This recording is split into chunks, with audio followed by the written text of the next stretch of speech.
Hi guys, आज हम अध्ययन करेंगे बीए फर्स्ट ईयर ज्योग्राफी के दूसरे प्रश्न पत्र पर्यावरण भूगोल के बारे में। जैसा कि मैंने यहाँ पर ऊपर लिखा हुआ है पर्यावरण भूगोल। ये कोटा विश्वविद्यालय कोटा के सिलेबस के अनुसार द्वितीय प्रश्न पत्र चलता है फर्स्ट ईयर के अंतर्गत। ये मैंने लिखा हुआ है यहाँ, और इसके पाठ्यक्रम के बारे में आज हम डिस्कस करेंगे। क्योंकि फिजिकल ज्योग्राफी हमारा कंप्लीट हो चुका है, इसलिए इस पर्यावरण भूगोल की हम शुरुआत कर रहे हैं। तो सबसे पहली क्लास में हम इसके सिलेबस के बारे में चर्चा करेंगे। तो मैंने 5 यूनिट के बारे में यहाँ पर सिलेबस आप लोगों को बताया जा रहा है। आप लोग इसे नोट कर लें या स्क्रीनशॉट ले लें। हम इस सिलेबस के बारे में डिस्कस कर लेते हैं। तो ये जो फर्स्ट यूनिट जो हमारी कोटा यूनिवर्सिटी का जो सिलेबस होता है, ये 5 यूनिट में डिवाइड रहता है। हम इसकी फर्स्ट यूनिट के बारे में यहाँ जो स्क्रीन पर आपके सामने नजर आ रही है, आप देखें, इसमें फर्स्ट चैप्टर है पर्यावरण भूगोल की परिभाषा। पर्यावरण भूगोल की परिभाषा। विद्यार्थियों, यहाँ ये जो पर्यावरण शब्द है, इस पर्यावरण शब्द के बारे में हम बचपन से पढ़ते आए हैं। जहाँ से हमने प्राइमरी लेवल से हमारा एजुकेशन शुरू किया था, वहीं से हम पर्यावरण के बारे में पढ़ते आए हैं। तो उसी पर्यावरण के बारे में, पर्यावरण से हमने बचपन में भी पढ़ा है, परि प्लस आवरण 2 शब्दों से मिलकर के बना है परि प्लस आवरण। अर्थात परि यानी चारों ओर, और की आवरण यानी आवृत्ति या घेरा। चारों ओर की आवृत्ति को पर्यावरण कहा जाता है। यहां हम इतना अध्ययन करेंगे क्योंकि इसके बारे में जब डिटेल पढ़ेंगे तो वहां हमें काफी कुछ समझना है। तो विद्यार्थियों, पर्यावरण भूगोल की प्रकृति। अब ये यहाँ पर्यावरण में भूगोल शब्द जोड़ दिया गया। हम इससे पहले पर्यावरण का अध्ययन करते आए हैं स्वतंत्र रूप से। जितने भी भौतिक तत्व हम देखते हैं, स्थल मंडल, जल मंडल, वायुमंडल के बारे में, उनका अध्ययन पर्यावरण के अंतर्गत किया जाता है।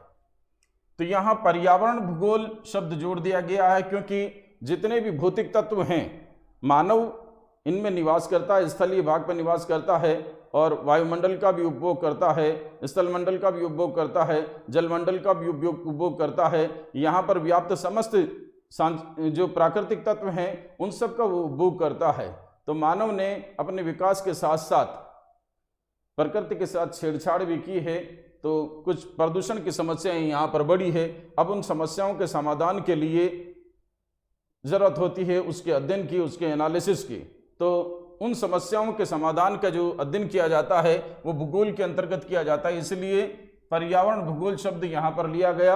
अब पर्यावरण भूगोल में हम क्या अध्ययन करेंगे या पर्यावरण भूगोल क्या होती है, उसकी परिभाषा विभिन्न विद्वानों द्वारा जो दी गई है उसके बारे में हमें यहाँ अध्ययन करना है। इसकी प्रकृति अर्थात इसकी नेचर किस प्रकार की होती है उसका हमें यहाँ अध्ययन करना है, क्योंकि समय के विकास के साथ साथ इसके अध्ययन की जो प्रकृति है वो परिवर्तित होती रहती है। तो उसका हमें यहाँ पर अध्ययन किया जाना है।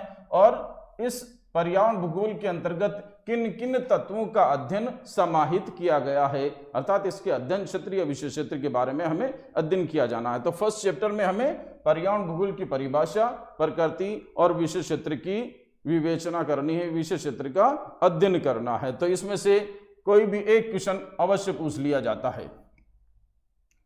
दूसरा जो चैप्टर है हमारे पास यहाँ, पर्यावरण की अवधारणा अर्थात कॉन्सेप्ट ऑफ एनवायरनमेंट। तो विद्यार्थियों, यहाँ पर्यावरण की जो अवधारणा अर्थात पूर्व नियोजित सुविचार या जो धारणा होती है वो अवधारणा होती है। तो इसके अंतर्गत पर्यावरण की परिभाषा, इसके विशेष क्षेत्र के बारे में, और इसमें किन किन तत्वों का पूर्व में अध्ययन किया जाता था प्रारंभ से लेकर आज की नवीन प्रवृत्तियों तक, हमें इसके अंतर्गत हमें अध्ययन करना है। तीसरा जो चैप्टर है पर्यावरण के प्रकार। तो पर्यावरण के अलग अलग प्रकार होते हैं, प्राकृतिक पर्यावरण भी है, सांस्कृतिक पर्यावरण भी है। हम भौतिक पर्यावरण को अगर हम देखें तो इसके भी अलग अलग उपविभाग किए जा सकते हैं। स्थल मंडलीय पर्यावरण, जल मंडलीय पर्यावरण, वायुमंडलीय पर्यावरण। स्थल मंडल के भी अलग अलग पार्ट हो सकते हैं, जैसे पर्वतीय पर्यावरण हो सकता है, पठारी पर्यावरण अलग हो सकता है, मैदानी पर्यावरण अलग हो सकता है। मैदानी पर्यावरण के भी अलग अलग भाग हो सकते हैं। कुछ आर्द्र मैदानी प्रदेश होते हैं, कुछ शुष्क मैदानी प्रदेश होते हैं, कुछ मरुस्थलीय प्रदेश होते हैं। तो सबके अलग अलग भाग, क्योंकि सभी जो भौगोलिक क्षेत्र हैं वहां पर अलग अलग प्रकार की परिस्थितियां पाई जाती है और इन परिस्थितियों के आधार पर ही पर्यावरण के अलग अलग प्रकार विभाजित किए गए हैं। नेक्स्ट चैप्टर हमारे पास है जैवमंडल एवं उसके घटक। विद्यार्थियों, स्थल मंडल, जल मंडल एवं वायुमंडल, इन सबको जैवमंडल के अंतर्गत समाहित किया जाता है, क्योंकि इन्हीं तीनों मंडलों पर जीवन व्याप्त है। इसलिए ये जैवमंडल के घटक हैं। इसके जैविक, अजैविक और ऊर्जा 3 प्रकार के संघटक होते हैं, तो इनका अध्ययन किया जाता है। इसमें से अक्सर क्वेश्चन पूछा जाता है जैवमंडल और उसके घटकों के बारे में से। विद्यार्थियों, और एक लास्ट जो चैप्टर है ये बड़ा इंपॉर्टेंट चैप्टर है। इसमें से अधिकांशतः हर परीक्षा में क्वेश्चन पूछा गया है मानव पर्यावरण अंतर संबंधों के बारे में। मानव पर्यावरण के अंतर संबंधों की जो विवेचना है उसमें 3 प्रमुख विचारधाराएं प्रचलित है जो हमें पाठ्यक्रम में पढ़ने को मिली है। निश्चयवाद, जिसको नियतिवाद भी कहा जाता है या जिसे प्रकृतिवाद भी कहा जाता है। दूसरी है संभववादी विचारधारा और तीसरी है नवनियतिवादी विचारधारा। तो ये फर्स्ट यूनिट का हमारा सिलेबस है, आप इसका स्क्रीनशॉट ले सकते हैं। अब हम सेकेंड यूनिट के बारे में आते हैं। तो विद्यार्थियों, ये रही सेकेंड यूनिट हमारी। बिल्कुल शॉर्ट एंड स्वीट सिलेबस है हमारे पास, ज़्यादा परेशानी वाली बात नहीं है। हमें सिर्फ ध्यान से पढ़ते जाना है। जैसे जैसे आपको क्लास में मटेरियल मिलता है उससे आप निरंतर प्रतिदिन उसको अध्ययन करते रहें। ये दूसरी यूनिट की जब हम बात करें तो यहाँ पर फर्स्ट चैप्टर हमें मिलता है पारिस्थितिकी तंत्र के बारे में। विद्यार्थियों, जो पहली यूनिट थी हमारी वो पर्यावरण के बारे में थी। ये जो दूसरी यूनिट है ये पारिस्थितिकी तंत्र के बारे में है। दोनों एक दूसरे से अंतर संबंधित हैं, शब्द अलग अलग हैं, लेकिन बहुत ही माइनर सा डिफरेंस इसके अंतर्गत है। जब हम इसके बारे में अध्ययन करेंगे तो वह सारी चीजें हमें विस्तार से समझनी है। तो पारिस्थितिकी तंत्र के बारे में ये भी वही जैविक और अजैविक घटकों का सामंजस्य है और उनके अंतःक्रियात्मक अंतर संबंधों का अध्ययन इसके अंतर्गत किया जाता है। इसके अंतर्गत भी पारिस्थितिकी तंत्र का अर्थ अर्थात पारिस्थितिकी तंत्र क्या होता है, पारिस्थितिकी तंत्र की परिभाषा और पारिस्थितिकी तंत्र के विभिन्न प्रकार, जिस तरह से पर्यावरण के प्रकार थे वैसे ही पारिस्थितिकी तंत्र के प्रकारों के बारे में अध्ययन करना है। और पारिस्थितिकी तंत्र की संरचना अर्थात पारिस्थितिकी तंत्र किन किन तत्वों से मिलकर के बना हुआ है उसका अध्ययन हमें इसके अंतर्गत करना है। तो विद्यार्थियों, इस क्वेश्चन में से भी अक्सर क्वेश्चन पूछा जाता है, क्योंकि प्रत्येक यूनिट से 3 बड़े क्वेश्चन हमें पूछे जाते हैं और चैप्टर ही यहाँ 3 या 4 है, तो प्रत्येक चैप्टर से क्वेश्चन पूछा जाना संभावित है। दूसरा जो चैप्टर है हमारा पारिस्थितिकी तंत्र के कार्य। विद्यार्थियों, पारिस्थितिकी तंत्र के कार्यों में 2 कार्य विशेष रूप से यहाँ दिए हुए हैं, खाद्य श्रृंखला एवं ऊर्जा प्रवाह। विद्यार्थियों, पारिस्थितिकी तंत्र में जैविक और अजैविक घटकों का सामंजस्य होता है। जैविक घटकों के लिए भोजन की आवश्यकता होती है और भोजन की जो श्रृंखला शुरू होती है वनस्पति से शुरू होती है, हरे पौधों से शुरू होती है, हरे पौधों से शाकाहारियों में, शाकाहारियों से मांसाहारियों में, मांसाहारियों से सर्वाहारियों में। तो इस प्रकार से खाद्य श्रृंखला चलती है और इसी तरह से ऊर्जा प्रवाह का प्रारूप सामने आता है। इसके बारे में भी हम डिटेल से पढ़ेंगे। तीसरा जो चैप्टर है विभिन्न पारिस्थितिकी तंत्रों का अध्ययन, जैसे घास के मैदान पारिस्थितिकी तंत्र, मरुस्थलीय पारिस्थितिकी तंत्र, सागरीय पारिस्थितिकी तंत्र, पर्वतीय एवं पठारी पारिस्थितिकी तंत्र। ये जो पठारी पारिस्थितिकी तंत्र का हमें अध्ययन करना है ये हाड़ौती पठार के विशेष संदर्भ में अध्ययन करना है। विद्यार्थियों, आप इसका स्क्रीनशॉट ले सकते हैं। ये दूसरी यूनिट का सिलेबस हमारा कंप्लीट यहाँ होता है। तीसरी यूनिट हमारे पास दी हुई है, ये भी पारिस्थितिकी तंत्र से संबंधित है। यहां पहला चैप्टर विद्यार्थियों जो दोनों यूनिट है, फर्स्ट यूनिट पर्यावरण के इंट्रोडक्शन से संबंधित है, दूसरी यूनिट पारिस्थितिकी तंत्र के इंट्रोडक्शन से संबंधित है। यहां पर जो तीसरी यूनिट है ये पारिस्थितिकी तंत्र की जो विभिन्न प्रकार की समस्याएं हैं, जो व्याधियां हैं, जो बीमारियां हैं, उनसे संबंधित है। यहाँ पारिस्थितिकी संकट नाम दिया गया है, अर्थात जिस तरह से पर्यावरण प्रदूषण की स्थिति आती है वैसे ही पारिस्थितिकी में भी संकट की स्थिति आ जाती है।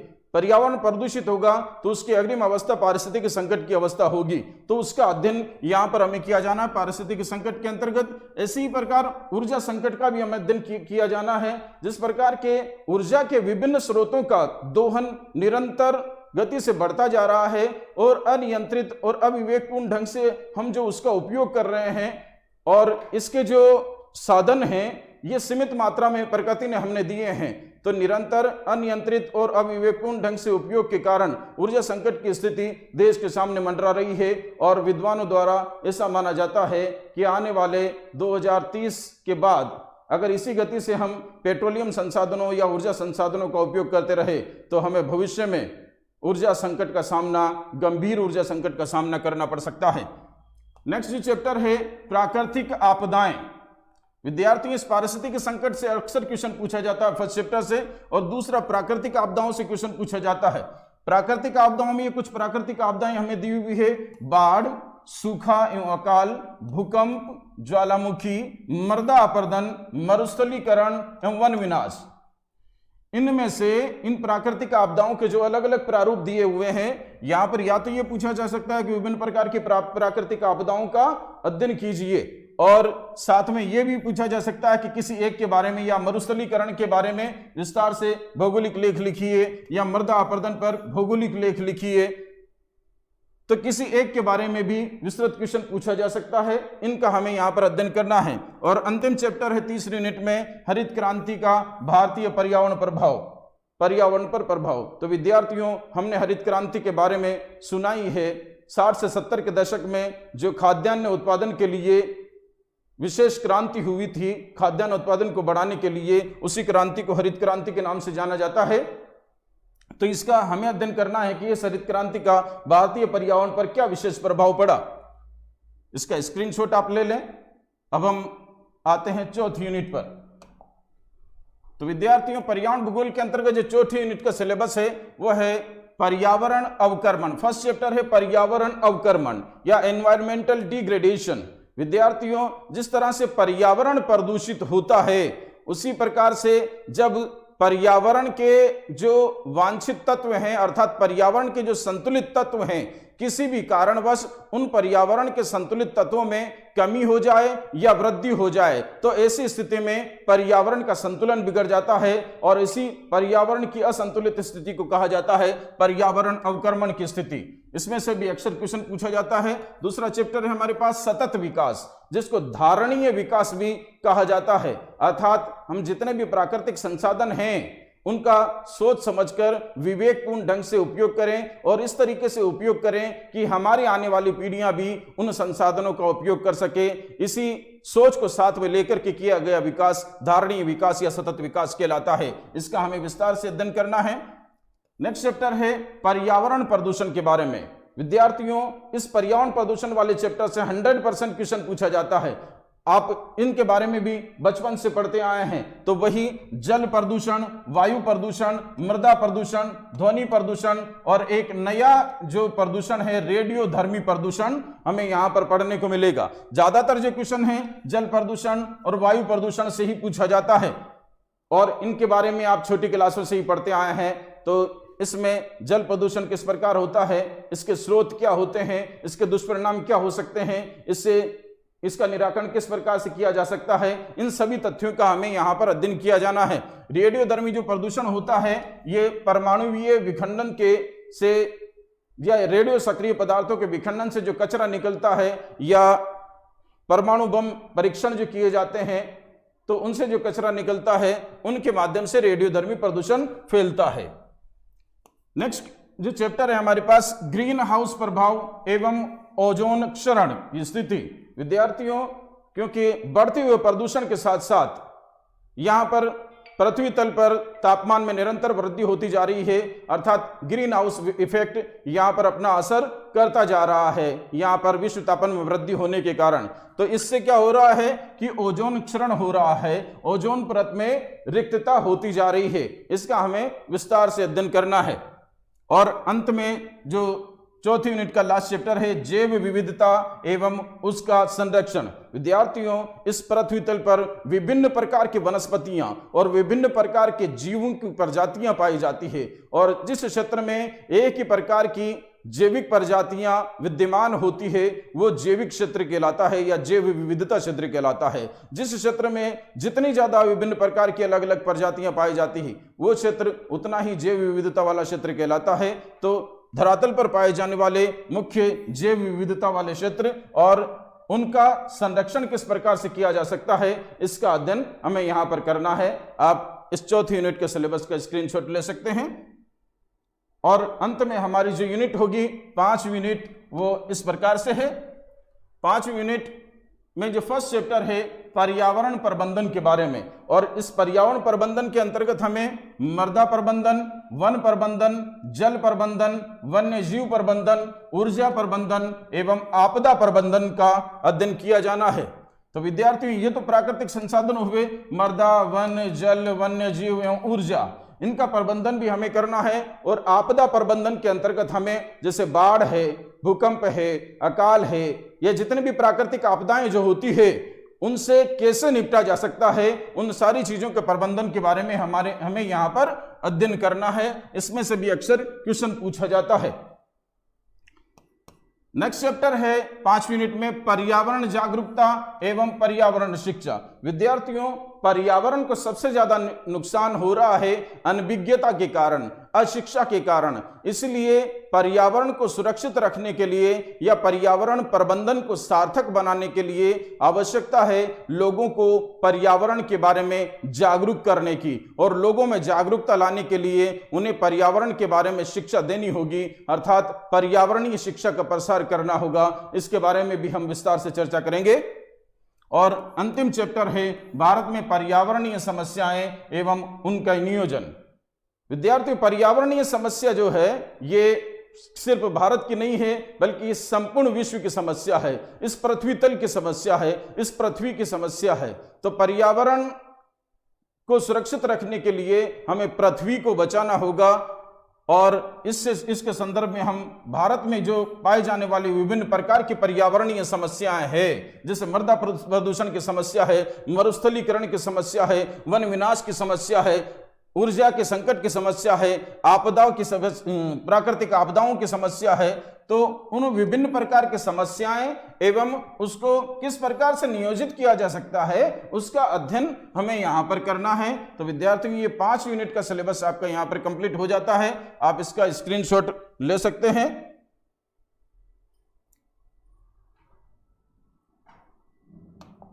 तो विद्यार्थियों, ये तो हुई सिलेबस की बात। अब हम यहां पर्यावरण के बारे में, मैंने अभी आप लोगों को बताया था कि परि प्लस आवरण, अर्थात जो ऐसा घेरा जो हमें चारों ओर से घिरे हुए है। या प्रश्न ये उठता है कि कौन हमें चारों ओर से घिरे हुए है। तो मैं आप लोगों को यहां बता दूं कि पर्यावरण जैविक और अजैविक तत्वों का सामंजस्य है।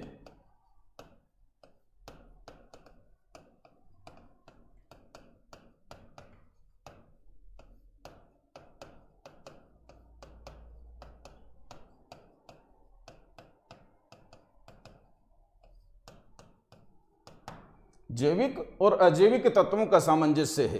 किस प्रकार से है? जैसे ये जैविक तत्व, ये अजैविक तत्व, ये यहां मैंने लिख दिया जैविक, और ये हो गया अजैविक। ये जो अजैविक तत्व है इसके अंतर्गत आता है स्थल मंडल, जलमंडल और वायुमंडल। ये तीनों मंडल इस अजैविक जगत के अंतर्गत आते हैं। और जीव जगत में आता है वनस्पति, जीव जंतु, सूक्ष्म बैक्टीरिया ये जीव जंतु भी इसी में, मानव भी शामिल है।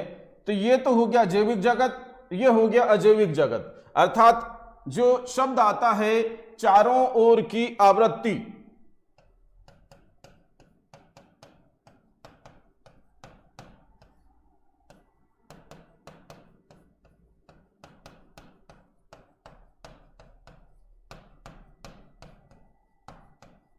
चारों ओर से घेरे हुए। अब कौन किसको चारों ओर से घेरे हुए है, तो हम यहां से समझ सकते हैं कि अजैव जगत जैव जगत को चारों ओर से घेरे हुए है। ये जैविक तत्व है और ये अजैव जगत, स्थल मंडल, जल मंडल, वायुमंडल, ये इसे चारों ओर से घिरे हुए, हमारे चारों ओर इसी का आवरण व्याप्त है और यही पर्यावरण है। तो ये जैविक और अजैविक तत्वों का सामंजस्य इसे माना गया है। विद्यार्थियों, यहाँ आज की क्लास में हम इतना ही पढ़ेंगे। अब नेक्स्ट क्लास से हम पर्यावरण भूगोल पर आएंगे। ये तो पर्यावरण के बारे में हमने जानकारी दे दी, अब पर्यावरण भूगोल के बारे में, क्योंकि हमारा जो सब्जेक्ट है वो पर्यावरण भूगोल के बारे में है। धन्यवाद। जय हिंद।